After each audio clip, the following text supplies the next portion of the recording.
Welcome everyone to Hear No Movie, See No Movie. A podcast where one host watches a movie with no sound and the other listens to it with no picture. I'm your host Hunter Diaz, and this week I watched Spike Lee's She's Gotta Have It. I'm your other host Evan Duncan, and this week I listened to Spike Lee's She's Gotta Have It. Is that the full title? Is it Spike Lee's She's Gotta Have It? No. Okay. We just threw that in there. Well, because I don't think he directs the Netflix one. So, I guess that was right, there is a TV show. Yeah, based off of the movie, I believe. I think so. Yeah. What do we know? We just found out yesterday that Snowpiercer has a book. Yeah, that's true. You did not mention that the entire last episode. But we watched the movie from 1986. 1986. She's Gotta Have It. That's right, and if you're watching this video, I got my 1986 shirt on. Just for this occasion. Really? Yeah. Oh. You know, so, hey, if you're listening to this on Spotify or Apple Podcasts, did you know that we're also on YouTube? We have recently started venturing out to the YouTube platform, and we have a video now, which is usually either crooked or too much headroom, but please give it a look at. Today, I think it should be good. Yeah, we spent an entire hour and 20 minutes just adjusting the phone. Oh, that's what we did for the hour and 20 minutes? My phone. Sometimes it vibrates because I'll get, a text, but not, a lot, because not that many people are hitting me up. It's just your usually mom, yeah. Hey, you recording the podcast right now? Yeah, my mom will text me, and then my phone will go off, and then that's it. She'll keep sending, hey, you're not answering. That must mean you're recording the podcast. Is it the podcast? And then it's a follow-up text that says, oh, I'm sorry for interrupting the podcast. Yeah. And then it's that's the most a follow-up text that says, but it's a Bitmoji picture, and it's just her on a beach, but it just says, good luck. Good luck, yeah, good luck. 30 minutes later, let me know when you're finished. Yeah, dude. Call me when you're finished. God, Mom, you don't realize what you're doing. Okay, so She's Gotta Have It. Might be the shortest movie we've ever done. She does have to have it. I do think it is the shortest movie we've ever done. It was only an hour and 24 minutes. So, for the 80s, I don't know about you, but 100% was a film noir. Wait, really? It was a film noir, man. Whoa! What? That movie had, smooth jazz playing the entire time. It had, noir jazz, you know what I mean? It was also black and white. It was? Yeah, yes! Dude. Fuck yes! I knew I'd get that. I wrote that in my notes. I wrote black and white, film noir. Wow. I wonder, was there, a mystery? Yes. Or did it just have, a film noir vibe? There was a mystery. I made a mystery. Oh. The mystery was that the main girl, NOLA. Actually, how'd you know? Because, so they did a really cool thing in this movie. Every time they introduced a new character, they put their name on the screen, dude. Oh, They put their fucking name on the screen. But there's also, 4 characters. Scott Pilgrim did that. Scott Pilgrim vs. the World, they did that where they put the name. Yeah, there are, 4 characters. There's NOLA, there's, James? No. James? Yes, there's a James. Hold on. Let me check my handy-dandy notebook. James Clearwater? Jamie. Yeah, he goes by Jamie. Okay. But his name might be James. So, Jamie. Mars. Wait, hold on. Mars, who was played by Spike Lee, by the way. Is that really? Yeah, I didn't know he was in this movie. Did not know that either. I knew this was, his first thing, and it was apparently, it's, categorized as an indie movie, and he shot this out of pocket. While... That makes so much sense. I believe while going to NYU. Good for him. Right after NYU. Good for him. We know a thing or two about shooting out of pocket. We're just as great as Spike Lee. You know, we're just as talented. No, we met that dude. Did we? Yeah, you saw the promotion for this week. We met that dude. We've not actually met Spike Lee. And then there's another 4th character named Greer. Greer, yeah. Okay, so and then there's a friend named Opal who comes in once or twice. Okay, I think I know what you're talking about. Which is a beautiful name. Girl, right? Yeah. Okay. Yeah. So she, NOLA, right? I think she died in this movie, and I think the whole movie is everybody trying to figure out how she died, and it's a film noir. What the fuck, dude? We've never been more far off from each other. Dude, she died, and at the end, there's a twist about how she died, and then there's music that plays that shows how she died, and it's all in black and white, so I got that right, which means everything else that I'm saying must be right. I got one thing right, so whole thing right. Everything else must be lining up perfectly now. I was a little skeptical, but now that you've assured the black and white. Well, you never see her dead, so you could be right.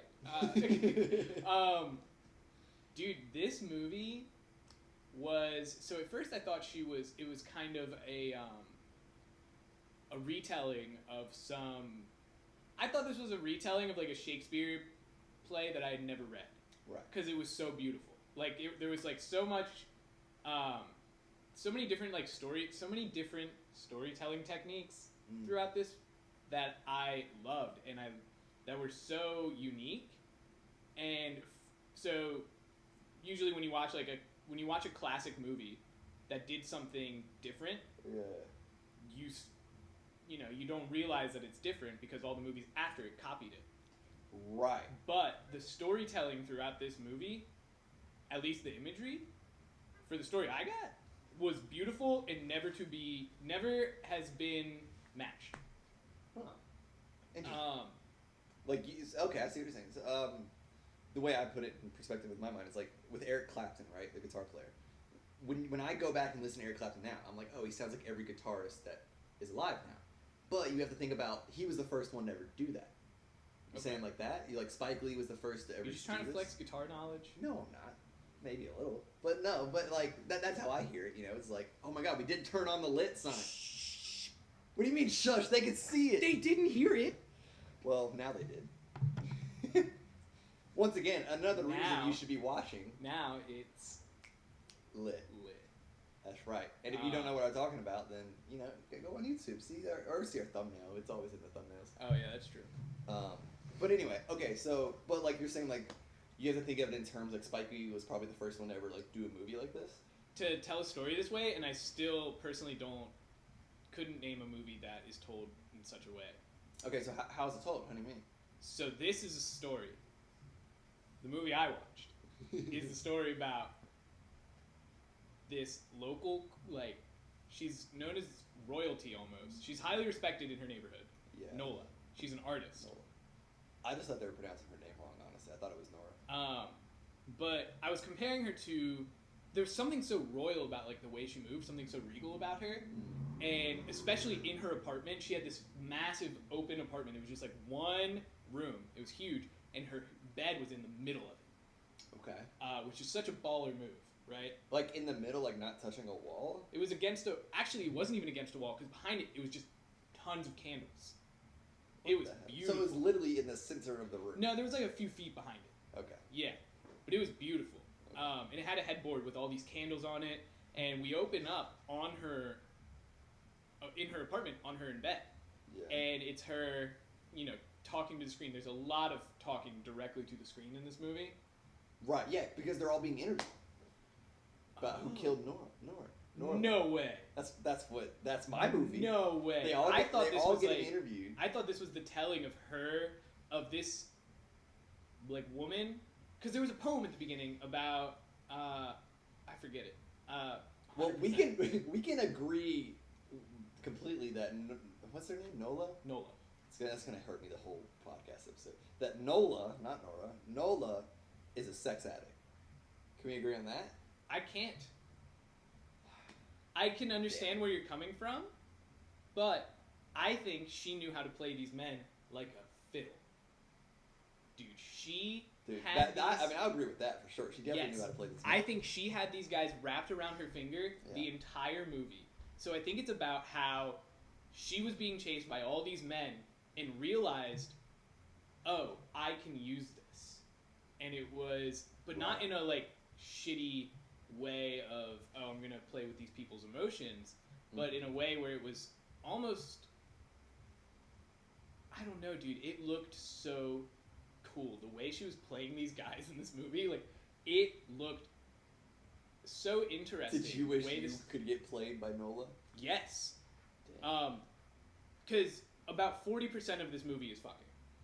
I knew that. Okay, I tried to write down a sex count, but then I lost it because there was so much, like there was only 3 times where they made it apparent that someone was having sex, audio, wise, but the rest I feel like was just music, so I lost track. I was gonna keep a sex counter, but because immediately when it starts off, I think the movie starts off sex, right? Well, the movie starts off and it's actually snapshots of people in Brooklyn. Okay. Just they living are in in the Brooklyn. We can both agree on that. Yeah. I can 100% agree. They are in Brooklyn.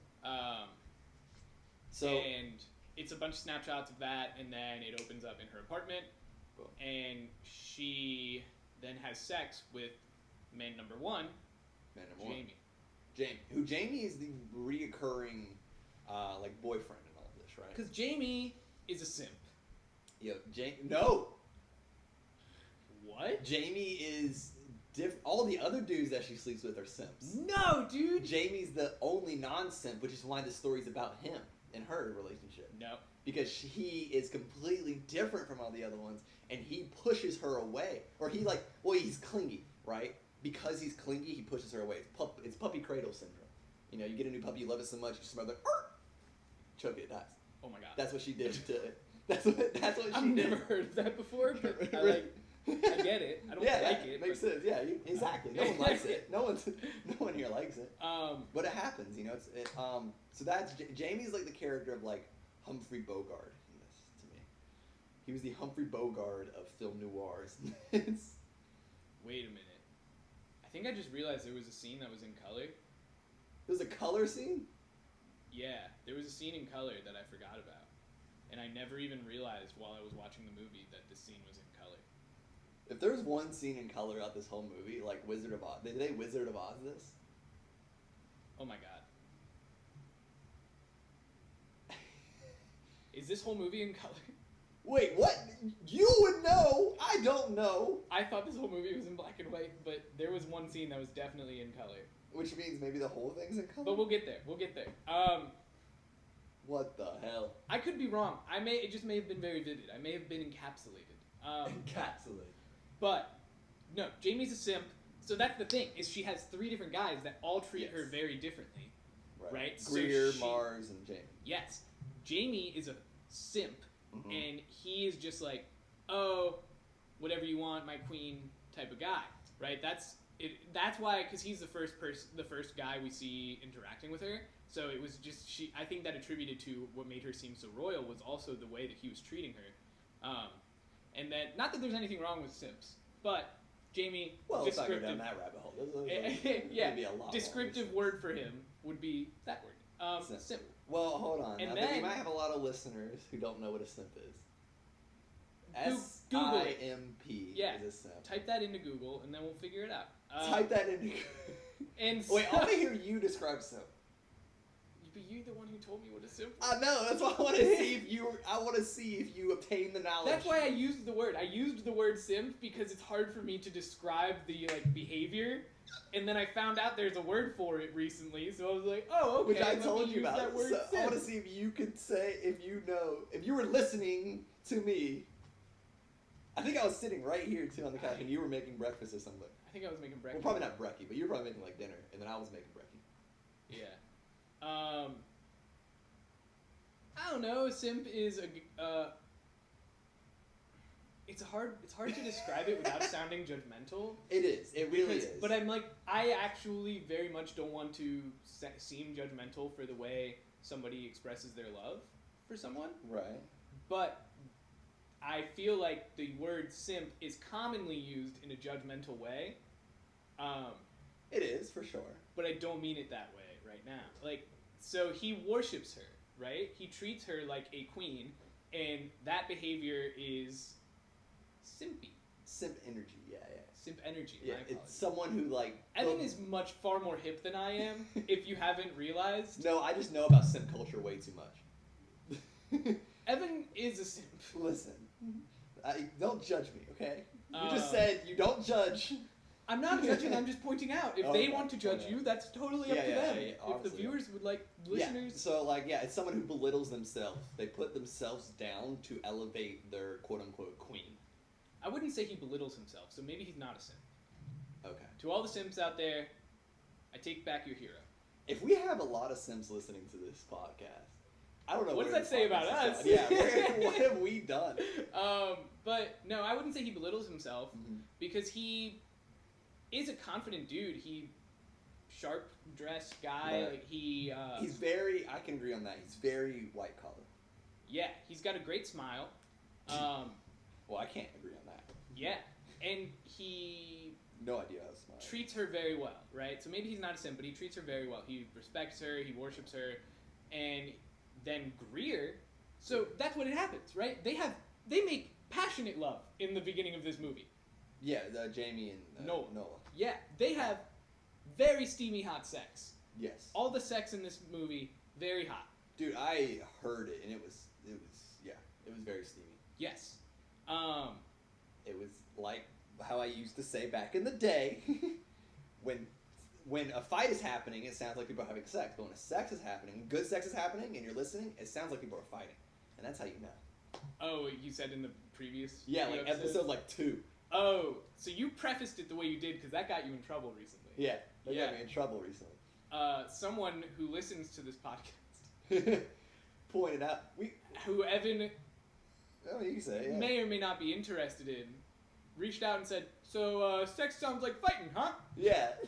Apparently I said in episode 2 that sex sounds Episode 2? They went that far back? Yeah, man. Yeah, man. That's what's horrible about doing so many of these. I mean, this is episode 47, 48, and, like, people just will come up, like, anybody who listens to this podcast is like, yo, I thought it was so funny when you said that, or really, you think this? I don't remember saying that. It sounds like something I'd say. I remember when you said sex sounds like fighting, because I had people text me and be like, so Evan's never had sex before? Or maybe I'm just having really good sex. So what did this movie sound like? A bunch of people playing like 4 different games of Street Fighter at the same time? It was a film noir. Okay? It was a film noir. They had people like fighting each other all the time and trying to figure out why NOLA has died. Okay. So... Which I know why. Okay. I covered Act 1 so far, right? Yeah. Jamie, NOLA are in love, and they have passionate, steamy, hot, make great love. But they seem so happy together, and he treats her so well, and I was like rooting for them. I was so attached to that relationship. Let's hear your Act 1. My Act 1? I mean, that's pretty similar. I mean, my Act 1 is everybody's just being interviewed about NOLA. Everybody's being asked about her, and it's like you have Jamie saying like, oh yeah, she was a catch. She like he's just kind of going on and on about how great she was, is what it sounds like. Okay.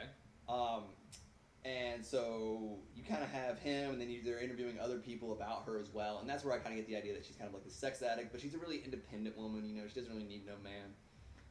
And then yeah, there's like 7 minutes of smooth jazz, which I presume was the sex that you're talking about. It was.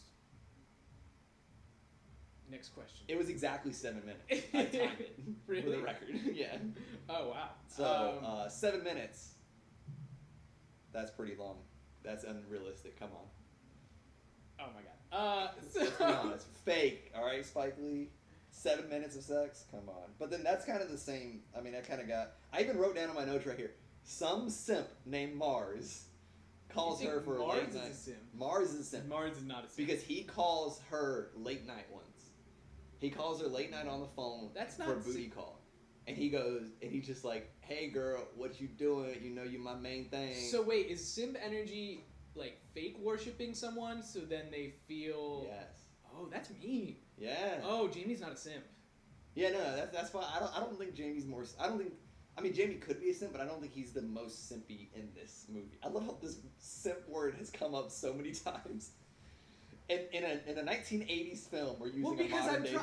I messed up by using it, but not fully having a grasp of what it means. Sometimes I use words I don't know 100% what they mean. Yeah. I get it. Yeah, okay, that's fair. I didn't know. Okay, I thought that was how they express their loves, but do they use their simp energy? Yeah. It's like do a they game. use it for evil? Yeah. Simping is evil, man. Okay, so it's not necessarily like you're in love with that person and that's how you express it. It's you're trying to trick this person. Yeah. Oh, that's fucked up. Because all the simps out there, stop. Yeah, because simping started with like people on Twitch. You know, like gamer girls would be streaming them playing video games, and then guys would go on there and say like, "Oh my God, you're such a queen. You're slaying this, Borderlands right now." And they would go on there and be like, "Can I get a discount on your OnlyFans? Let me get a discount on your OnlyFans. Let me get your Snapchat." For those looking for discounted OnlyFans, you can find mine at... No, what? I'm just kidding. So at one point Mars calls for a booty call, and this is where we kind of start to see the kind of woman that NOLA really is.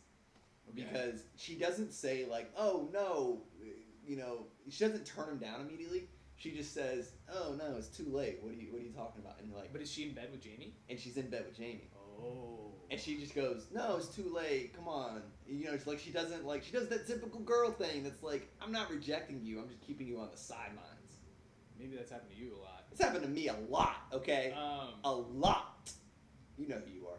Anyway, so, you heard that? I heard that too. It sounded like someone was coming in the front door or upstairs. Anyway, so... Someone's definitely coming in our front door. And maybe our mouse. We've recently discovered that we have a mouse. Tell the whole fucking world, why don't you?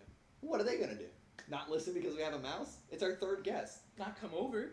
Mr. Mickey, what did you get when you watched She's Got Action?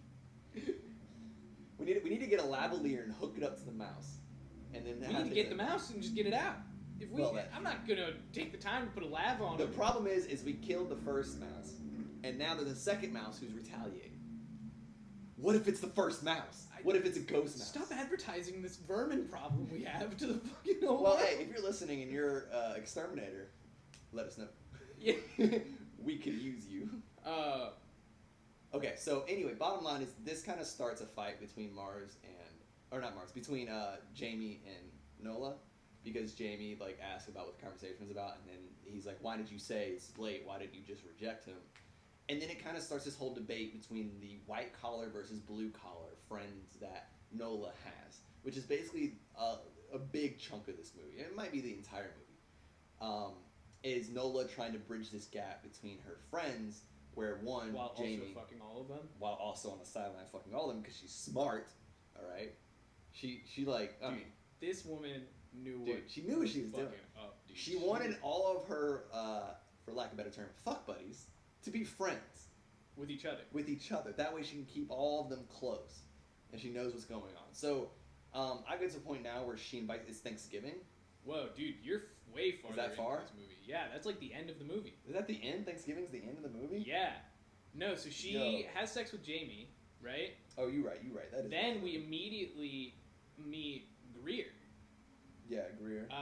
And every time a character is introduced, they speak to the camera. Yeah, they speak to the camera because they're talking about how much they knew NOLA before she died. Never knew she died. But yeah, so every time a new character is introduced, they're speaking to the camera. Then all of a sudden, Greer is working out in her apartment. He's working out, doing bicep curls, and Greer is a stud, dude. Yeah. Not to say that Jamie wasn't, but Greer is very in touch with his body and how it looks. He very much cares about the aesthetics, and he's fucking jacked. Right. So then they are hanging out, and I'm like, cool, you know, she's just got a guy friend. I'm only attached to I'm attached to this Jamie guy and her. Yeah. Then I'm like, oh, okay, cool. Greer and her are just chilling, and they kiss. Oof. And well, first what happens is they start working out together, and then he's like helping her do a certain workout, and then they just turn around and start making out. And I was like, oh no. I've seen that video. What we see is, as soon as they start making out, they move it to the bed. And Greer, this is a perfect personality trait for him. This describes who he is. He takes his pants off, and then he has to fold them. Oh, that's good. So she's in bed waiting for him. Right. This was such a cool personality trait. I wonder if that was an throw into a actor movie. choice, or if it was in the script. No, because it was very long. It was a very long shot. Yeah, so then he takes his pants off, and he starts to fold them.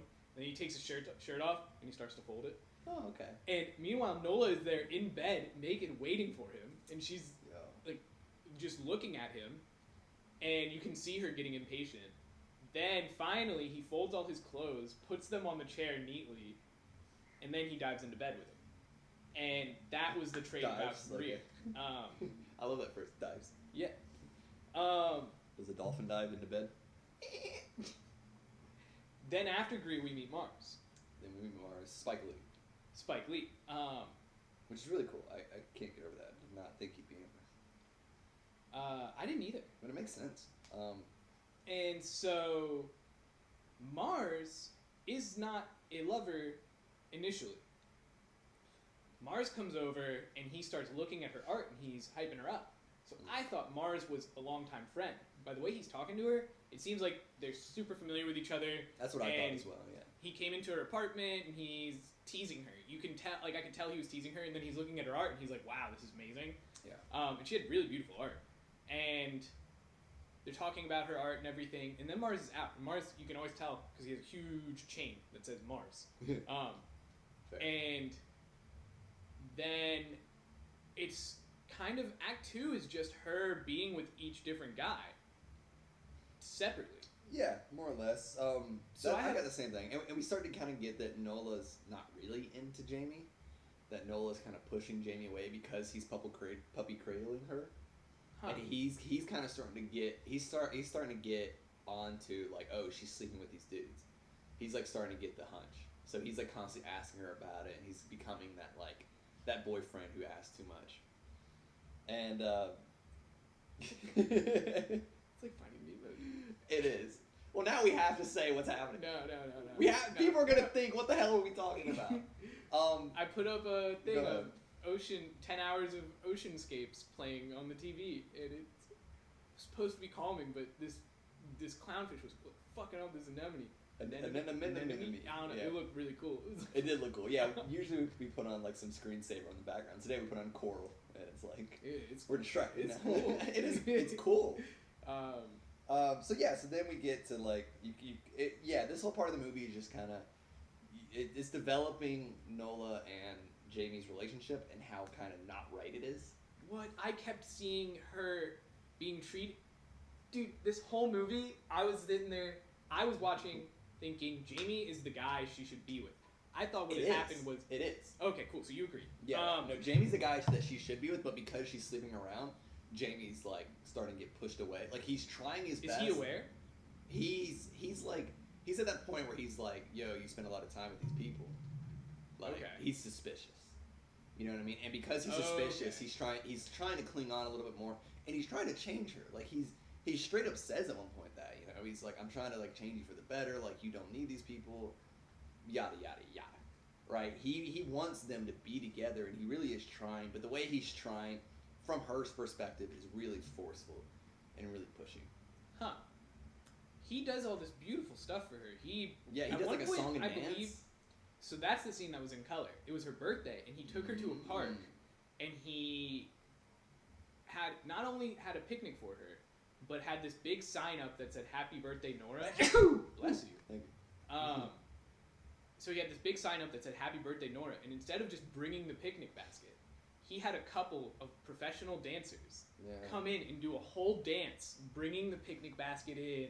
Right. And I'm pretty sure that scene was either because it was so encapsulated. I love watching people dance in movies. We were just watching Singing in the Rain last night, and I was thinking the same thing. But they were dancing, and I'm pretty sure that scene was in color. Because there was also a lot of paint. You say it's in color, it's in color. I mean, no one else to go off of. But no, that changes the whole thing, because, you know, that's a choice the director made. Yeah. But you see Nola and Jamie are sitting next to each other watching this dance performed for them that Jamie orchestrated, and it's so beautiful. They're both smiling, they're clapping and having a great time, but they also are like hands off during the whole thing. So this relationship, who we've seen be so physical together, we finally see being so happy, and not through that and not because of that. And I'm like, wow, he really treats her right. He makes her feel happy in every form that he possibly can. He's doing his best. He really is. And Greer is the only person who we've seen her sleep with aside from Jamie. And Greer doesn't do any of that. If anything, Greer's too absorbed in himself, as we could see. Like, when Jamie and her are making love, it seems Jamie is like, I'm here to please you. Greer's like, oh, okay, this is me having sex again. It seemed that way from folding your clothes beforehand, making her wait, you know? Yeah, I agree. Jamie's definitely the dude. Yeah, at least we can both agree on that. Jamie's the dude that she should be with. Okay. And then, all of a sudden, Mars. Mars comes in the picture. Mars now gets thrown in. So he's been in the movie, but just as a friend. Yeah. Mars now is thrown in. We see her hanging out with Mars, and then we have a cut to just her having sex. Which, I want to bring up, Spike Lee wrote and directed this movie, also was in it. Makes sense. Is it coincidental that there is a at least 2-minute scene of him sucking titty. Wow. Did you get a boob count? It's just hers the whole time. Lot. But the big thing about Mars that I think should note here is when he, earlier I mentioned he called NOLA kind of like a booty call, like a subtle booty call, or like, can I come over? We saw that as soon as like she said no and like they hung up, he then called another girl and gave her the exact same pickup line. Oh, so that's a big thing to note about Mars. Dude, that changes the whole thing for me. Yeah, so Mars is very much like the dude who's just like, he sends like 50 you up texts to all these random girls in hopes that he gets one. But of course it's the 80s, so he can't send the you up text, he calls. So the thing I loved about Mars and her was Mars was so youthful. Mars was a very youthful character. He rode his bike around, which in a movie is such a youthful trait. Yeah.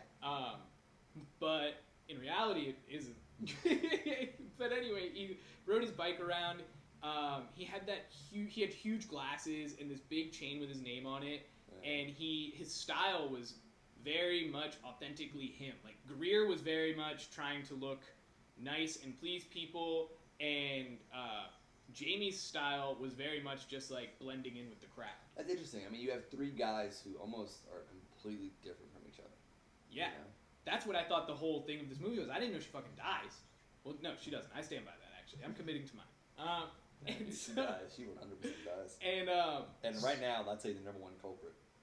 Who? At this point in the film, Jamie. Jamie's the number one culprit. Oh, wait. We get somewhere where it could be... Yeah, we do. Okay. Yeah, we do. So, Mars is in bed with her, and afterward, they're just laughing, having a blast. It's so youthful, and he takes his underwear off. She looks away, and then he takes his underwear off, and he puts it on his head. So she turns around, and he's wearing his underwear on his head. Yeah. So and it's so... That's they're Jamie, laughing. Right? No, that's Mars. Oh, shit. Yeah. That's Mars. And so the love with Mars was very youthful in a way where it was, it's very playful. And so it was... Yeah, because at that point, note that, like, he was putting on moves, and NOLA was rejecting it all. And he was just like, well, what does he have that I don't? Like, I'm a superhero. Wait, so he's asking about the other guys? Yeah.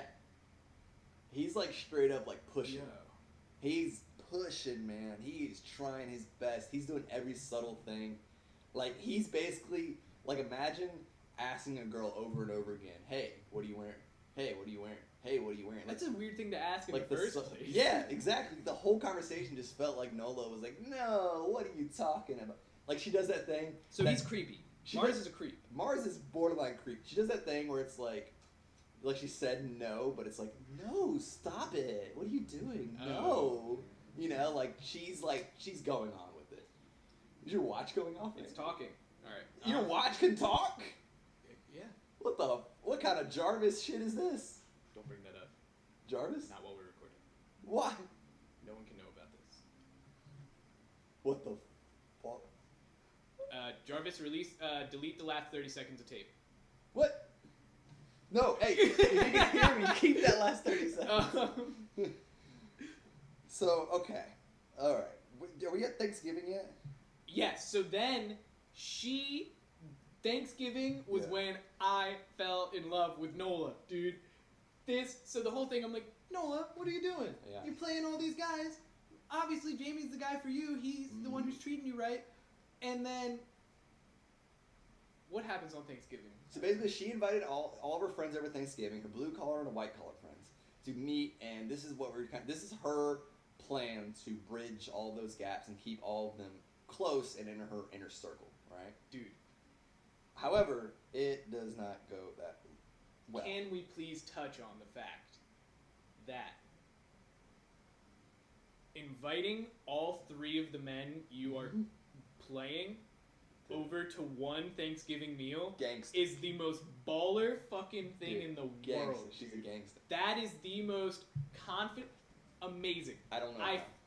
That was the moment I was like, damn, I want to be number 4. Like, I want to be one of these guys that you're fucking with. Honestly, if I was like Greer or something, and like I found out, like, oh my god, you're sleeping with all these other guys, and you invited us all for Thanksgiving?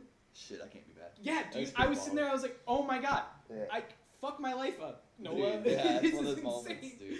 Did she tell them ahead of time, or did she just invite each one individually, and then all of a sudden they were all there? I was under the impression that Greer and Mars knew that she was like, because like her main person in the whole movie is Jamie, and I think Greer Mars knew that, and they were okay with being like her side piece. But I don't think Greer Mars knew that each other were her side piece as well. Oh, so you see what I mean? So I think like Mars was like, oh, I know she's hooking up with Jamie, but I'm also her thing on the side. And then Greer was also like, I know she's hooking up with Jamie, but I'm her thing on the side. And then Jamie's like, she's only hooking up with me. So it's like this whole like. So was Jamie kind of like, oh, she's hooking up with you guys, but she's in love with me, type of dude, or did he? No, he like had suspicion, and so for this Thanksgiving dinner, he was very standoffish. He was very like, you know, it'd be the instances where it's like, can you pass the peas? And you're like, no. You know, like things like that. Oh, there was a scene where Mars flipped a coin for something. Oh, I don't remember what it was. And Jamie was being very dismissive. Greer got up and I think he left. Yeah. NOLA left. What happened was they were all laying in bed after. So they have Thanksgiving dinner, and then, you know, I'm sure each guy thought, oh, okay, we're going to have dinner, and then we're going to move to the bedroom. Yeah. Then they showed up, and all the other guys were there. So it was a competition, basically. They all four moved to the bedroom, and Nola's in bed with Jamie, just cuddling. Greer's, like, sleeping in the nightstand, like, at a side chair. And then Mars is sitting on the floor with his head on the bed. Yo, because they're all, oh my god, dude. Yeah, dude. Can you imagine? That's like some high school stuff where, like, you think, like, oh my god, this is the one for me, this is the crush, but you don't realize that, like, she's playing you. Like, she's playing all of these dudes. It was amazing, dude. It was amazing. It was so... Because at first I thought, oh, doing this behind their backs is so mean. But then she did it in front of them, and I was like... Baller. Yeah. It was amazing. It really was. So then there's, like, a fire, right? What the fuck? Yeah, there's a fire, man.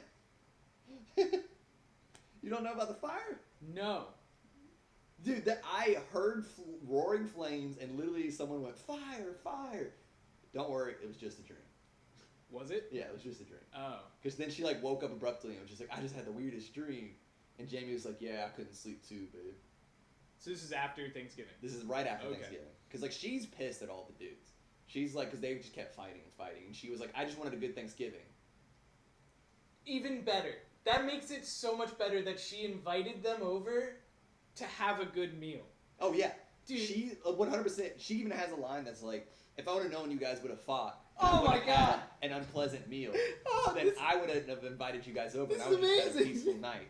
Dude. And it's so funny because I'm so glad you're bringing this up because I wanted to mention how this movie never, visually, I never looked at her in a bad light. Not actual lighting, but I never looked at her, even though she was doing all these things to these guys, I never felt like, oh, you're toying with these guys' emotions, that's fucked up.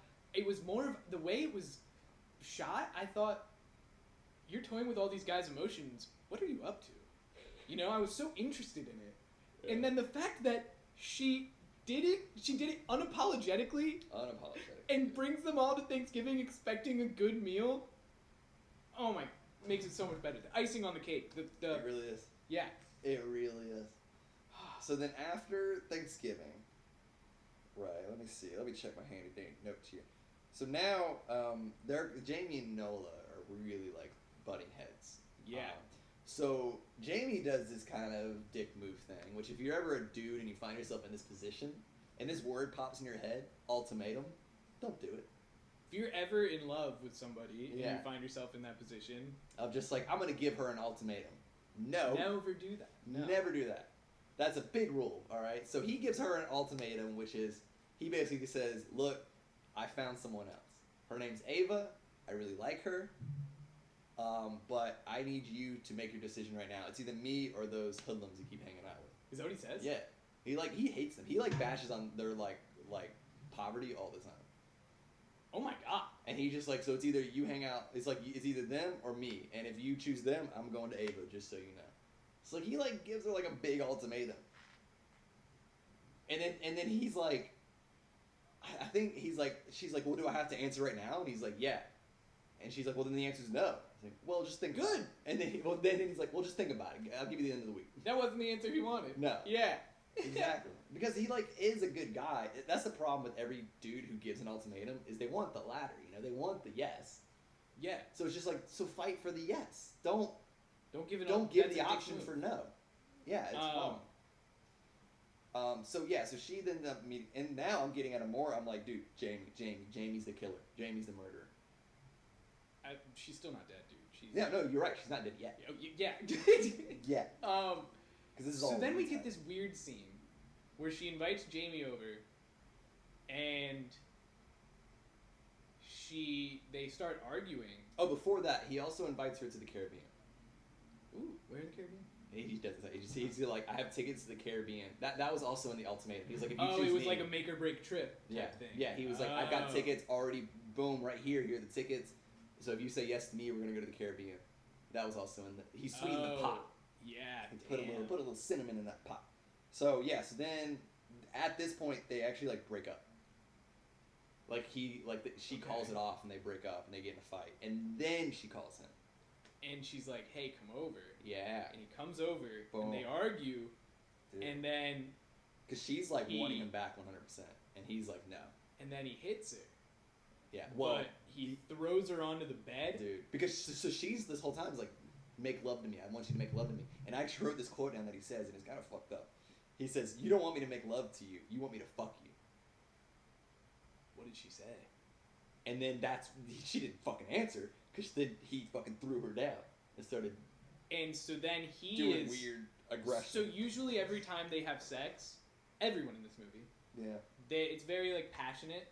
Not this time. This time, dude, I can tell you. Not that the passion wasn't there, but it was rough. It was rough sex. Dude, I don't even want to.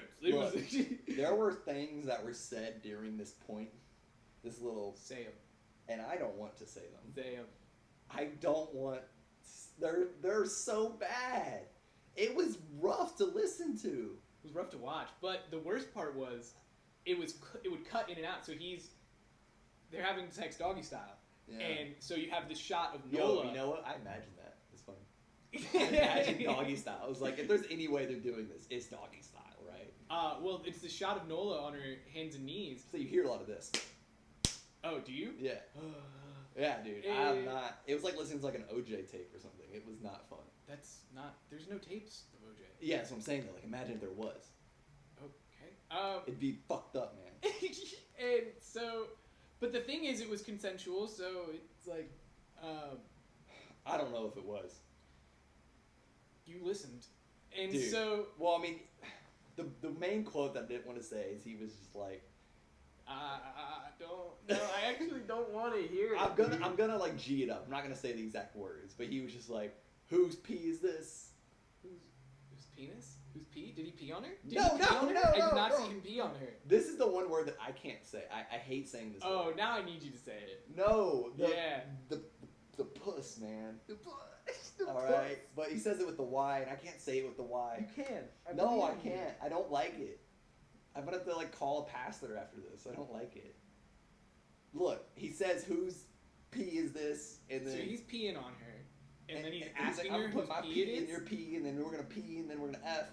No, I'm kidding. He was like, "Whose pee is this?" And she was like, in the break of So tears. is it a cup of pee or is it? No, it's her puss, man. All right, it's the puss, and he's like, "Whose puss is this?" Puss, man. He's like, "Whose puss is this?" And she's like on the break of tears, and she's like, "It's your puss." And I'm freaking out watching this, and I don't want to watch this movie. I don't want to do this podcast anymore. This was the lowest point of the podcast, man. And we've seen Dallas Buyers Club. This was rough, man. Yo. Look, let's just get past the weird aggression. Let's get past the borderline. Well, rape. during it, so it's a shot of her on her hands and knees, and Jamie is having sex with her from behind, but it cuts to do all three guys. So it's Jamie for a bit, and then it's Greer for a bit, and then it's Mars for a bit. Yeah. So she had this whole interaction with all three of them, where it was, "Oh, I'm sorry I made you guys fight over each other. Oh my god, that makes so much sense. You know what she's doing? She's figuring out who's the best fuck. Because then right after this, she breaks up with Mars and Greer, officially.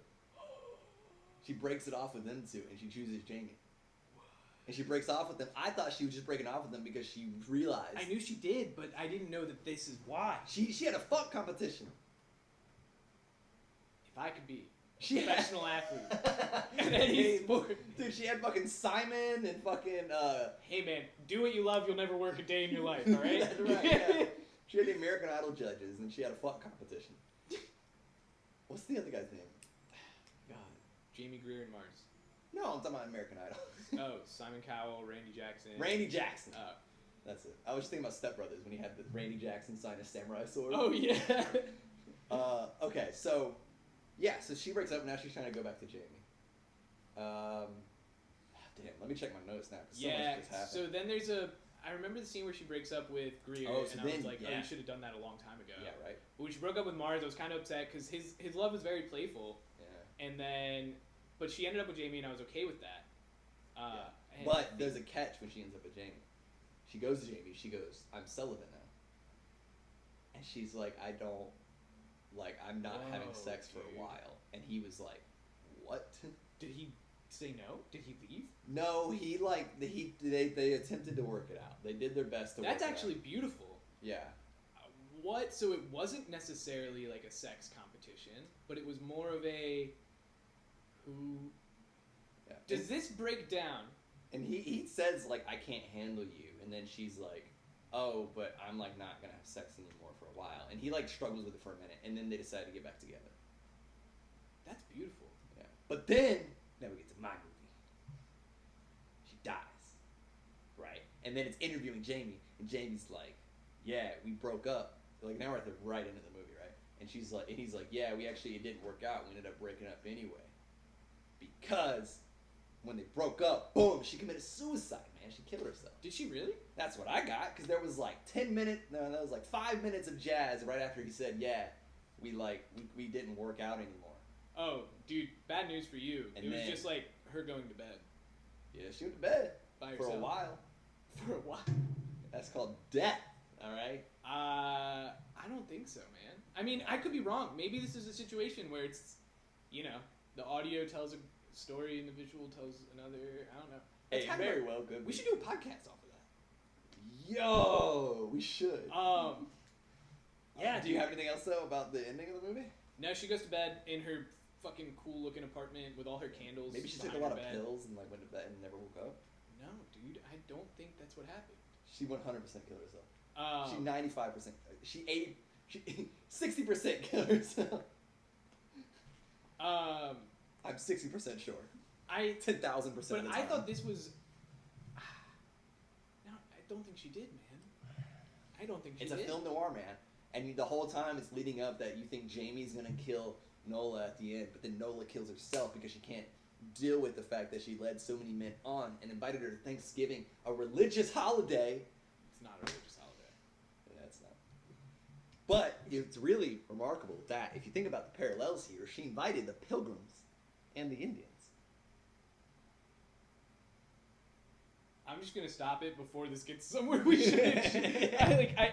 I don't know what you're saying here, but I'm gonna just stop it's just like, the idea that she invited two people who are not... Oh, well, there was three. Right, well, I'm saying like two worlds. Oh, okay, worlds were... Okay, yeah. Like worlds collided, and they came together on Thanksgiving. I thought that was very ironic. It was a good holiday to choose. He could have chose 4th of July. He could have chose Christmas. But Thanksgiving, man. I actually didn't know it was Thanksgiving. I just thought she invited them all over for a dinner. Oh, no, yeah. It was Thanksgiving. Damn, man. Okay, so we're at the end now. What would you rate this movie? Dude, it's on a different plane from the other movies, because I think this is the first indie-style movie we've done. Yeah, I'd say so. And so, the whole time I watched this movie, I thought it was so well made. Every shot was beautiful. That's really all I got was all the shots were beautiful. Well, but that's all you can get. Yeah. That's all I get, yeah. And but the story was told so well just through the shots. And I loved the arc that NOLA went through, man. I think NOLA was a super powerful character doing in something, and I respected it the whole time. The whole time I respected that, and I just know I normally wouldn't. the way she was treating these guys, and you know what? I wanted to see more of it. It was weird. I think it's, she had like a suave and sophistication to the way she was playing these dudes. That was nice. She had them wrapped around her finger, and she fucking loved it, and I thought it was cool to see. Yeah, and you were like, it was almost like rooting for the villain a little bit. Yeah, but is it about her growth? Yeah. I feel like the poem that was at the beginning of the movie is very important to this whole thing. Right. But I couldn't write it down because you don't let me pause it anymore. I think the poem was. I think I know. You're gonna say some fuck shit. No, I'm not. No? The poem was fuck shit? Speed. I am speed. That was the poem. And then Billy Ray Cyrus's Real Gone played. Real Gone. Just like in the Pixar movie Cars. Wait, pull up the poem. My phone is recording. Okay, I'll pull up the poem. Well, you still haven't given a rating, so keep... fill the air with poem. Or with the rating, I mean. I would probably give this an 8 out of 10. 8 out of 10? Yeah, man. I was so interested in the whole thing, and it was beautiful, I thought. Yeah. I thought it would come up immediately, but it didn't. Here it is. She's Gotta Have It, right? Is that it? She's gotta have it. Or every morning before she leaves, because this sounds like a song. Is it this like long one? No, that's totally not it. Okay. It's called the poem was called When They See Gods or something. But are you sure? I'm positive. Are you sure that wasn't in? Okay, Google, what's the name of the poem that is in the beginning of the movie She's Gotta Have It? Sorry, I don't have any information about Wow, that. dude. I don't think that exists. Yo, my Google's going off in my room. Yours is talking about the poem on the Statue of Liberty. Oh. Yeah. Is that it? I think so. It's not the new Colossus, I know that. Oh. Dude, yeah, I can't find it. Okay, Google, stop. Everybody stopped. Something went wrong. No shit. Try again in a few This seconds. is not going well. Dude, I can't find the poem. Alright, well, it's... Wow, we'll cut here. Wow, that was beautiful. Yeah, wow, thank you. Beautiful poem. What about you? How would you rate it? Listening? Well, dude, my beautiful film Noir, I give it a 7 out of 10. Okay. You know, not bad. Had the nice smooth jazz, had some good noir jazz, had some good elements. Especially, picturing it. Like, I pictured it in black and white, so I got that part right. Or maybe half of it was Wizard of Oz thing going on. I'm pretty sure it was. I definitely give it a 7 out of 10. But hell yeah. Shit. Yeah. Oh yeah, follow us on social medias. You can find Evan at EvanDuncan4 on Instagram and Twitter. Yeah, find Hunter at HDS247. You can also follow our podcast Instagram channel at Hear No See No Movie on Instagram. We're also on Facebook. Yeah, we have a Facebook group. Feel free to join that and make posts about anything at all. You know, movies, TV. We'll talk about all of it. We do polls on there every now and then. We just did a poll about book or movies. Like, which one would you prefer? Book or movie? I think, as everyone guessed, I should say, movies won that. Because, you can't, if it wasn't movies, like, we couldn't, one of us read the book. Maybe if there was a book podcast. Right. It would be that the audience. Opposite. That's what I'm saying. Yeah. Our audience was definitely deferred towards that that's one being true. movies. But, hey, there was a few book lovers out there, I gotta say. There was. We got a few. I think it was like 20% were books. Oh, yeah, you take that to the bank. I like books. We also do have a YouTube channel now, so please subscribe to that as well, which I hate saying, but that's just where we are. You said that, and I was like, I'm glad he did it. Dude, I hate being that person. Dude, what kind of fish is that, man? Still watching the coral reef. Anything else? Any shout-outs to anybody? I mean, well, hey, shout out to everybody who did the poll, who did the poll. Yeah, and shout out to everyone who is still listening, even though you're not commuting. Yeah, right? It's hard to listen to podcasts when you don't have a commute. This keeps us busy each week, and so we really enjoy doing it. Yeah. And we'll keep doing it. And I guess on that note, this is an outro.